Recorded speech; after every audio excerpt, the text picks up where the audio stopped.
Atreo ireo vaovao manasongadina ny lafiny ara-panatanjahantena ivadika lafim-baovao afa-tanteraka kosa isika mahakasika ny fiahina ara-tsosialy vitsy no manana fiainana ara-tsosialy izay moa eto Madagasikara. Antony maro no mahatonga izany toy ny tsy fahafantarana nefa ao ihany koa ny mikipy manitsakitsaka ny zon'ny mpiasa noho izay antony izay ary no mahatonga ny tahirim-pirenena tsy mikely soroka mampiofana ny vahoaka eny ifotony. Nanomboka ny 3 jona ka hatramin'ity androany ity ary dia nisy ny fampiofanana mpiasa sy mpapiasa tao Befandriana avaratra. Folo isanjaton'ny mpiasa mpandray karama isam-bolana ihany manana fehina ara-tsosialy eto Madagasikara. Betsaka arak'izany ny ezaka mbola tokony ho tohizana ka ankoatra ny Cnaps amin'ny teti-vohitra dia tafiditra ao anatin'ny politika ankapobeny tahirim-pirenena ny fanomezana fanofanana amin'ny mpiasa sy ny mpampiasa. Tanjona ny ampafantatra ireo mpampiasa amin'ny sehatra tsy miankina, ireo délégué syndikaly ary ireo ben'ny tanàna mbola mampiasa ny ECD fa ilaina ary tsy azo ialana amin'ny fehina ara-tsosialy. Teknisiana manam-pahaizana avy amin'ny sampandrara ny service d'action sanitaire et sociale leo anivon'ny tahirim-pirenena no nampiofana. Nivoatra tamin'izany fa tsy safidy akory fa adidin'ny mpampiasa ny mampiditra mpiasa no mpikambana amin'ny Cnaps mba tsy hisy mpiasa verisoa eto Madagasikara.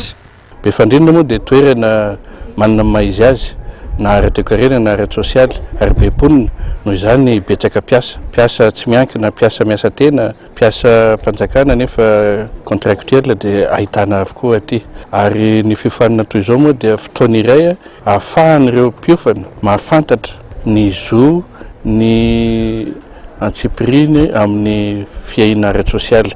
Nahatratra 80 mahery ireo mpiofana tonga namaly ny antso ny tahirim-pirenena teto amin'ny efitrano lehibe teto amin'ny sekoly maire Colomba Gabriel eto Befandriana avaratra. Tena ilaina tokoa izany ilay fampiofanana satria ahafantarana ilay tombony sy tokony raisina indrindra koa ny fifandraisana eo amin'ny mpiasa sy ny mpampiasa.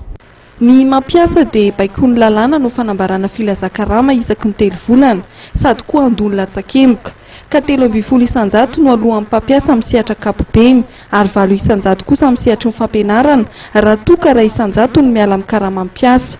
Ireo manam-pahefana isan-tsokajana nandray fitenenana dia samy nanasongadina ny mahazava-dehibe ny fehina ara-tsosialy izay fototra ho fambatrosoana ny toe-karena no sady koa singa mampiena amin'ny fahasamihafana ara-tsosialy. Amin'ny fiafaran'ny atrikasa dia hozaraina mampikasitrahana ireo mpandray anjara rehetra tonga nanaraka izany fiofanan'izany hatramin'ny farany. Izy ireo no mahasoa voan'ny Cnaps eny anivon'ny orinasa sy ny fiarahamonina malagasy.